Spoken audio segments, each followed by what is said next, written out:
Am I live? Am I live? I think I'm live. I think I'm live. Anyway, let's get stuck into it. So, guys, thanks for attending this LinkedIn Live. I'm going to be discussing how to let go of negative thoughts and develop a more positive mindset. Now, on my LinkedIn profile, if any of you have checked out my profile, a large part of my coaching and what we do at A Game is all about being alcohol free. It's all about mindset. It's all about nutrition. It's all about health feeds performance. And I know I talk a lot on my LinkedIn about being alcohol free because that was a huge game changer for me in performance and health and relationships and everything in life because I stopped drinking alcohol nearly 7 years ago. In fact, it'd be 7 years ago. It'd be next month when I celebrate 7 years. The thing that I don't really talk a lot about it is it was actually the meditation that I started doing that helped me to then become aware that the alcohol wasn't serving me. So it was actually the meditation and the breath work that I was doing that completely transformed my life because that helped me to slow down and recognize that this drink that I'm drinking every weekend and getting shit faced and everything wasn't serving me. So that's what the reason why this links is because this is a question that I get asked quite frequently from clients is how do I let go of negative thoughts and develop a more positive mindset? Look, everyone receives negative thoughts. You know, you're not broken, you don't need fixing. It's just your current strategy for how you're dealing with negative thoughts that come in is poor basically, and we need to like upgrade the thinking. I know that sounds a bit wanky, but we got to change your thinking, okay? And it doesn't matter how challenging things can get. We can change your thinking. You can respond to your thoughts, okay? So some people say to me, some clients have said, "How do I stop my thinking?" I'm like, "Well, when you're dead, okay? You know, you're human. The brain is designed to think. That's what it does all day long. It thinks, it thinks, it thinks, it thinks."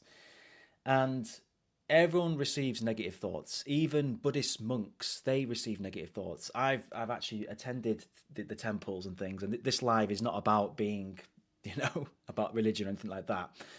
But I have sat and I've spoken to Buddhist monks. I've spoken to lots of people and about the benefits of meditating and how can we, break the cycle of negative thoughts and choose healthier thoughts. And they've said to me, meditate. So, and that's going to be my number one tip on this. If you want to stop your negative thoughts and respond more healthier to your negative thoughts, then I'd say that start with some meditation. Now, like I've mentioned on some LinkedIn posts, you don't have to, sit there, going like this and everything else. I mean, to be honest, I mean, I've got a cushion, I have a meditation cushion and things like that. Um, but you don't need to do that. You don't need to, get dressed up and I don't know, light the incense sticks and things like that just to get started. You don't. You can literally start by downloading the Calm app or the Headspace app. Now, or even just going onto YouTube and just search 5 minute, 10 minute breathing exercise, 10-minute meditation session, and just listen to the instructions. Okay. Years ago, I was resistant, very resistant to meditating. When I think back over 7 years ago, when I was in the corporate world and I was high stress and anxious and running on autopilot and, in that world, and then at the weekends I just drink in excess. I was very resistant to meditating. I thought, who has time to meditate? This is absolute nonsense. But actually, we've got so much research on this, and it goes back centuries. And simply put, it works. It really does. It really works. So a thought is just a thought. It doesn't define who you are. And when these negative thoughts come in, as I mentioned, you need a strategy to help respond to those negative thoughts. You can't stop your thoughts, but you can choose how you respond to your thoughts. You get to decide what they mean, which is a great thing. So I'm going to just point number three, I'm going to discuss a strategy. But the first advice I'm going to give you is to start a meditation practice. As I mentioned, download the Calm app or the Headspace app.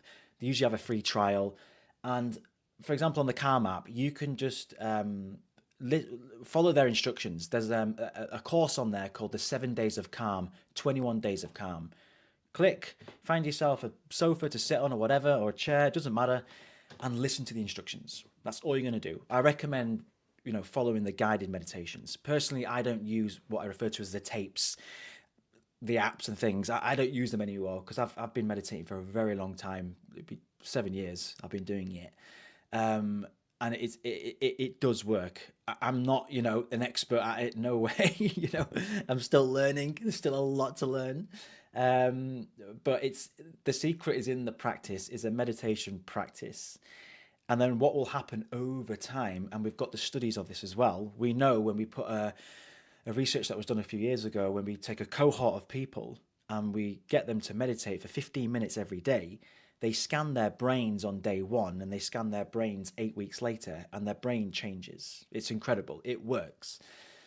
So, and the reason why is because it's just going to slow your thinking down. Okay, there's loads of benefits to meditation, but I'm not going to go into them now. But one of the main ones related to thought is it helps you to become aware of the thoughts and help you to choose a different thought.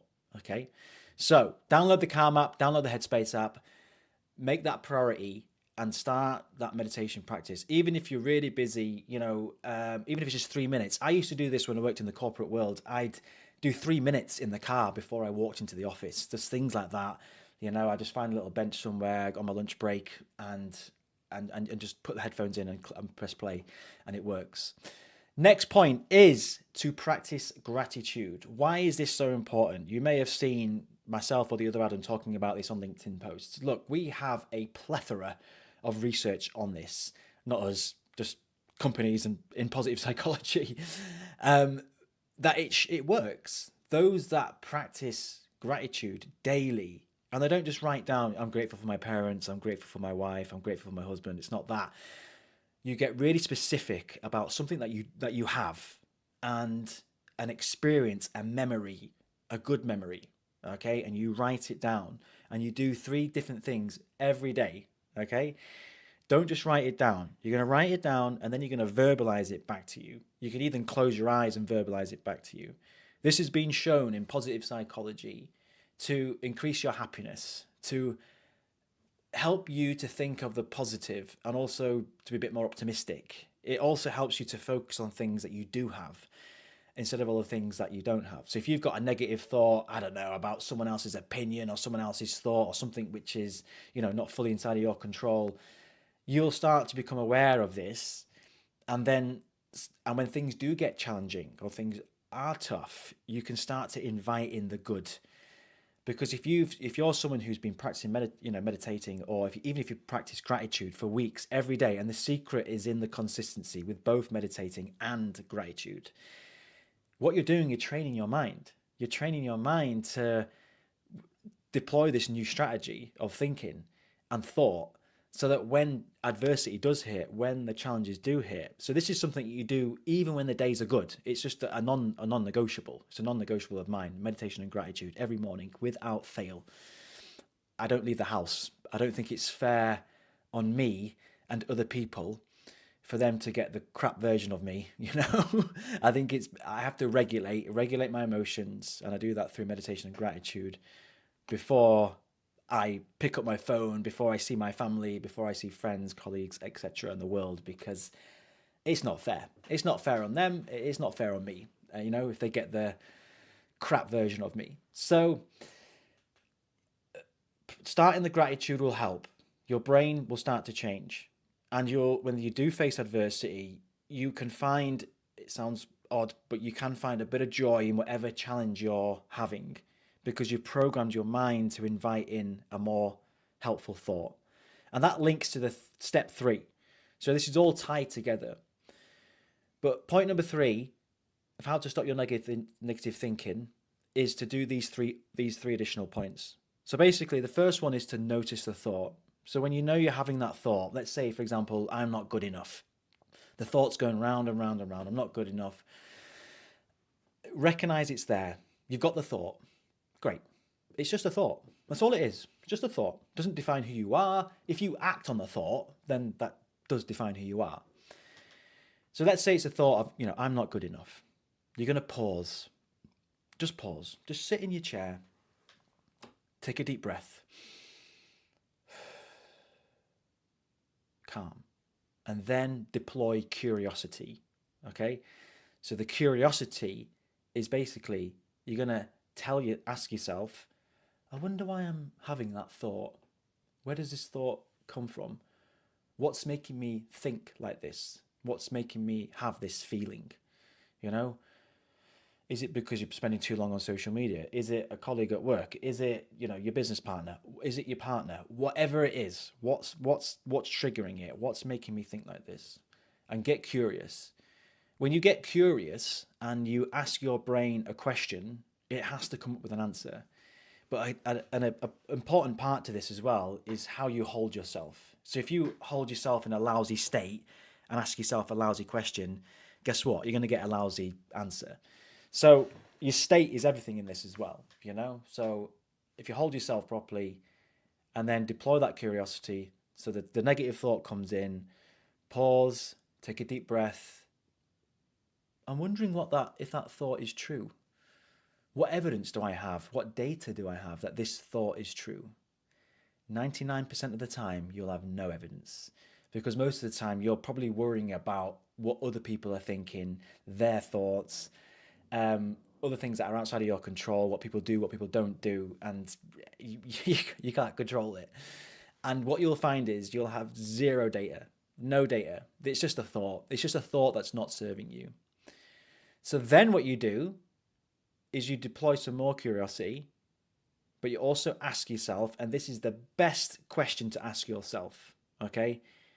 What's a more helpful thought? Or what's a more healthier thought? And again, you have to be in the right state, to answer that question. It is the best question. One of my clients said to me, he started meditating, he's been doing it now for a while.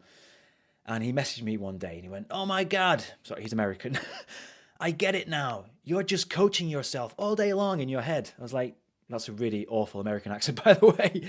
I said, yeah, that's what I'm doing. But I've done years of it. I've years of meditating and years of doing this. But yeah, a negative thought comes in. I pause, take a breath, ask myself, I wonder where this thought is coming from. What's making me feel like this? And then, what's a more helpful thought? What data do I have that this is true? What's a more helpful thought? And then I choose another thought. That's it. And it could happen in a split second. And Buddhist monks that I've spoken to in the past, I've asked them, do you get angry? Do you get frustrated? Do you get negative thoughts? And I always remember it because she answered me. She went, of course I do. I'm human. But I don't sit in it for a long time. It comes in, she goes through that process, gone.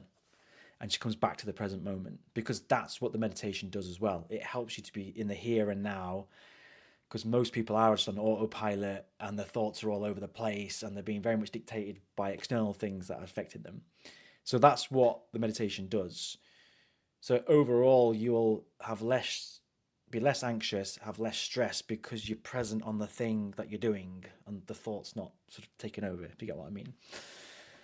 So yeah, as I mentioned, that's Buddhist monks even get them, but they have a strategy. So now you have this strategy, okay? So get the Calm app downloaded, get the Headspace, try different things, get on YouTube, try breathing exercises, 5 minutes, start small, okay? Don't try to run a marathon. You don't need to sit there and start 30 minutes of meditation every day.